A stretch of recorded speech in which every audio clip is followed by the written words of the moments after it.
Hop, bienvenue sur la chaîne Comics et Calembour. Aujourd'hui on parle de Strange Adventure, c'est parti. Donc on va commencer par un résumé rapide du synopsis. Donc Adam Strange est un archéologue évidemment, et comme tous les archéologues qui font des fouilles dans des lieux un peu bizarres dans les univers de fiction, il se retrouve aspiré par un rayon, le rayon Zeta, qui l'emmène sur la planète Ran. Et sur cette planète se déroule une guerre, donc la planète Ran, il se déroule une guerre intergalactique qui oppose le peuple de Ran au peuple Picts, P-I-K-K-T-S, Picts, je sais pas comment on dit, qui est un peuple extrêmement méchant qui va essayer de envahir leur planète. Donc évidemment Adam Strange, en tant qu'humain américain et tout, avec des valeurs de fou, il va les aider, voilà. Donc il va mettre un jetpack, il va prendre un pistolet blaster, et il va les aider en se faisant la princesse du royaume, évidemment, comme tout américain le ferait dans un univers de fiction.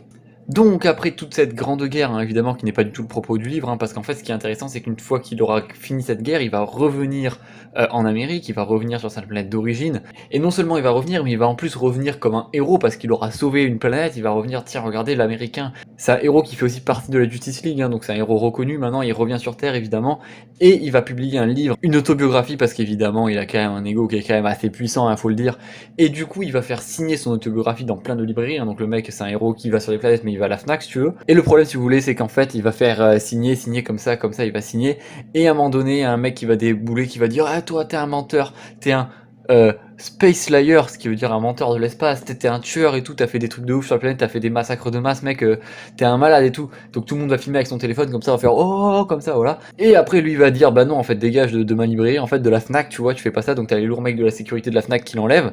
Et sauf que 2-3 jours plus tard, cet homme là a été retrouvé assassiné par un tir de pisto blaster extrêmement semblable à celui d'Adam Strange, évidemment. Une balle dans la tête, sa tête a explosé, c'est vraiment dégueulasse.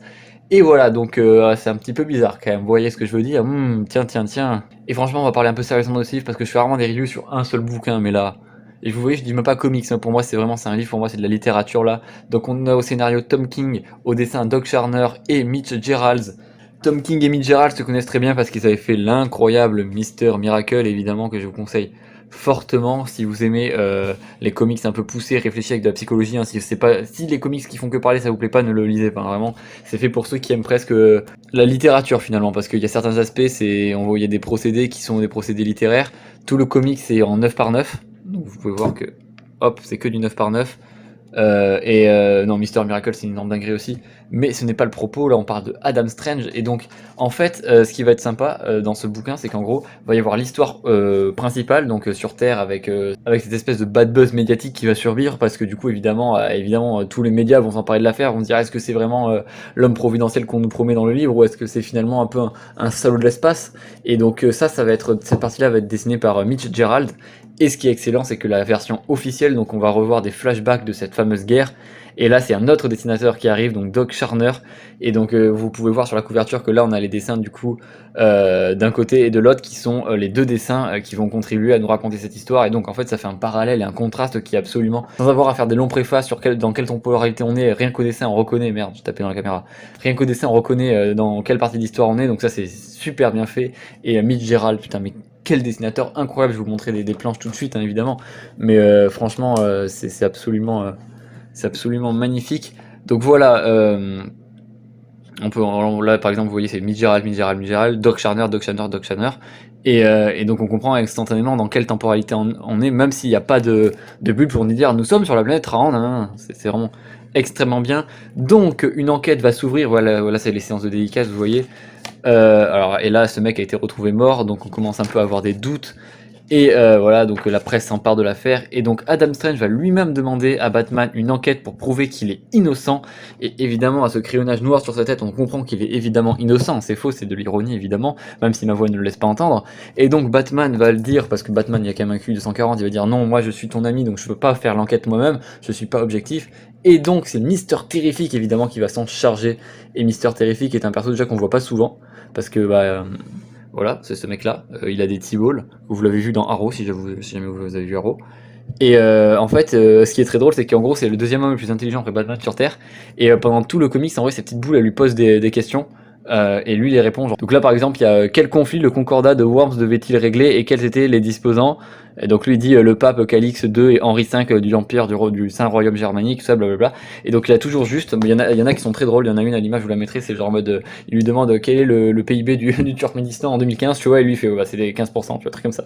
Donc c'est extrêmement drôle, donc le mec, on comprend tout de suite qu'il a un gros cerveau, hein, donc ça c'est une bonne illustration de la narration qui est quand même super bien mise en scène, si je puis dire, et en tout cas c'est comme du show don't tell au cinéma, en fait on nous montre les choses plutôt que de nous les raconter de manière lourde, donc c'est incroyable, et finalement, je me suis même pris quelques notes parce que c'était absolument incroyable, donc on a tellement de contrastes dans ce livre que ça rend la lecture ultra agréable, en même temps c'est fun et divertissant parce que c'est quand même très bien écrit dans le sens où les personnages ont des bonnes répliques, ils sont profonds, ils sont très bien construits, et ce qui est pas mal c'est qu'on a des contrastes sur plusieurs échelles, donc on a le contraste évidemment sur la narration avec les deux narrations, mais on a aussi le contraste entre le super-héros blanc américain, parce que vous voyez évidemment que ça c'est sa meuf qui est un peu...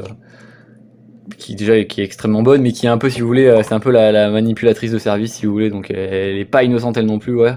Et donc c'est pas mal, elle a un très gros rôle à jouer parce que ça parle aussi beaucoup de l'enfermement dans le couple, mais ça c'est l'aspect de l'histoire qui m'a le moins intéressé, je trouve. Mais voilà, donc là on peut le voir discuter avec Superman par exemple.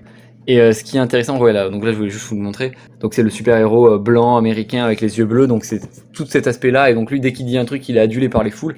Et on a le contraste avec Mister Terrific, qui lui est un noir américain, un afro-américain, qui dès qu'il dit un truc, même si c'est la vérité, en fait tout le monde s'en bat les couilles. Donc c'est absolument incroyable. On a aussi le contraste super actuel entre la société, évidemment, de l'émotion. Donc on a les médias.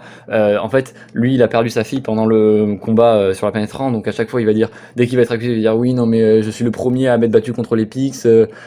J'ai perdu ma fille, laissez-moi tranquille, comment vous osez remettre en question ma parole, ça, et tout le monde va le croire parce que en fait c'est de l'émotionnel, tout le monde va dire merde, il a perdu sa fille, on va pas en plus le faire chier avec une enquête. Et donc dans notre société à nous, évidemment ça fait écho parce que t'as qu'à ouvrir Twitter et tu comprends bien que les faits sont vraiment mis de côté pour parler que d'émotions, hein, évidemment ça c'est assez problématique dans notre société. On a aussi tout ce qui est procès médiatique, alors ça c'est super bien fait en fait, donc dès le début il va faire des conférences de presse, on va voir beaucoup les médias, on va voir l'importance que les journaux ont dans l'opinion publique, et en fait ça va mettre une dernière opposition, en tout cas une dernière contraste dans le livre que je trouve super intéressante, c'est en fait le récit collectif, donc le roman national qui se forme, donc en fonction de cette société subjective, émotive du coup, contre évidemment la réalité des faits qui elle est toujours bien plus violente et bien plus crue, parce que évidemment si je vous raconte le synopsis comme ça, vous vous doutez bien qu'il est pas innocent, hein, c'est tout le propos de l'histoire, c'est...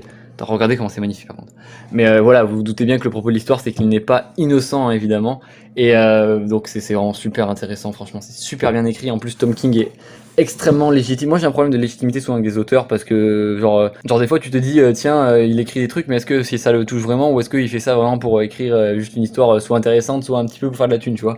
Mais faut savoir que Tom King a travaillé à la CIA dans le département antiterroriste, il me semble, un truc comme ça, il a été en Afghanistan et en Irak, je dis ça peut-être Afghanistan c'est sûr, Irak je crois aussi, mais voilà, donc Tom King il a une vie assez chargée, donc évidemment ça lui parle et du coup il le décrit avec une vraisemblance qui est franchement absolument terrible en fait, parce que vraiment ça paraît tellement vraisemblable. En fait si les super-héros existaient dans notre monde, c'est sûr que ça se passerait comme ça en fait, c'est absolument terrible. Et, euh, et forcément ça fait écho à ce qu'on vit nous, parce qu'on voit Twitter là par exemple, on voit Twitter, on voit des notifications, enfin on voit Batman qui vit sa vie à côté, enfin tout est vraiment vraisemblable et super bien construit, c'est très très cohérent. Et il y a quand même un aspect extrêmement divertissant parce qu'il y a quand même des phases de bataille, les dessins sont magnifiques, et surtout il y a quelques répliques qui sont quand même assez drôles, hein. Tom King dans cet humour cynique il est pas mal fort, hein. Franchement il y a des trucs assez marrants. Voilà. Et donc on a aussi deux derniers aspects que j'ai beaucoup aimé, donc les citations à la fin. Je vais pas vous retrouver la page exacte parce que je l'ai plus en tête, mais c'est une citation de Hollywood qui dit il y a une différence entre les gentils et les méchants, nous sommes les gentils et notre rôle c'est de tuer les méchants. Donc évidemment au verbe tuer on comprend bien que les gentils ne sont pas si gentils que ça. Donc Hollywood c'est un ancien écrivain de comics il me semble, donc c'est assez marrant de voir les citations qui sont utilisées, elles sont très cohérentes. Et on a aussi un truc que j'ai beaucoup aimé, donc au fur et à mesure on a alors je vais décaler ça. On a les covers de la version américaine, donc ça a été en 12 numéros, on peut les voir ici. Et en fait, je vous mettrai des images plutôt à l'écran, mais en gros, les premières covers, c'est l'affiche de Adam Strange en héros, comme ça, c'est le... Ah, d'ailleurs, easter egg, attendez, je viens de m'en souvenir. Donc cet homme tient dans son livre, donc il a pris à la librairie, il a fait un très bon choix, il a pris Strange Adventure évidemment, il a pris Mister Miracle, on peut voir derrière, et Sheriff Babylon, qui sont les anciens livres de Tom King et Mitch Gerald, qui sont absolument incroyables, donc je vous conseille de faire comme cet homme, regardez comme il a l'air heureux. lisez-les et vous aurez l'air aussi heureux que cet homme, je peux vous le garantir. Donc les covers américaines, pour revenir rapidement dessus, les premiers numéros c'est donc le Strange Adventure avec, la couverture fictive du livre qui a été publié dans cette histoire du coup, et peu à peu c'est recouvert par, vous voyez, attendez je vais vous montrer une intermédiaire, hop là. Donc peu à peu, il y a quelqu'un qui vient coller une affiche danger, Strange Danger, Space Flyer, donc une affiche qui est discrédite comme ça, donc vous voyez, là au début elle est là, puis ça monte, on voit là même la personne la coller. Après on voit du coup qu'il est remplacé totalement par du coup la version monstre, la version où la société le dépeint comme un monstre, se remet à le... Parce que du coup il est en crise de légitimité, à un moment donné il y a la Justice League qui l'exclut totalement, plus personne ne veut lui parler, enfin on voit aussi l'exclusion que peut subir un ancien soldat dans la société, donc ça c'est assez intéressant. Putain mais ces planches de Midge, c'est magnifique.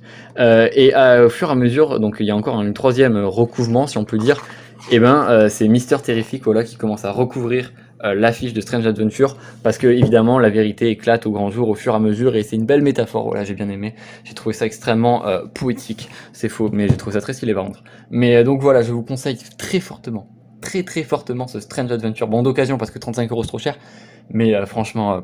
prenez-le, et si vous aimez vraiment la littérature, si vous aimez le sens des bons mots et le sens de la construction d'une histoire, si vous avez envie de lire un comic qui change des comics de d'habitude, mais jetez-vous dessus instant, et jetez-vous sur tout ce qu'a fait Tom King, hein, parce que Heroine Crisis, c'est du même niveau, hein, c'est incroyable. Mister Miracle est vraiment très cool aussi, mais même si j'ai préféré celui-là, je sais que la tendance générale c'est plutôt Mister Miracle qui était préféré, mais moi j'ai préféré Strange Adventure parce que je vous avoue que Mister Miracle, les thématiques c'est plutôt la dépression et trucs comme ça, donc ça m'a un peu moins touché que les conflits d'usage des médias plutôt dans la société, je trouve ça plus intéressant. Donc voilà, ça c'est mon avis, et je vous dis à très vite pour de prochaines vidéos. Et n'oubliez pas évidemment quand même de regarder de deux côtés avant de traverser l'autoroute. Je veux pas aller à l'école. Ah bon? Quelle père la vertu vous faites?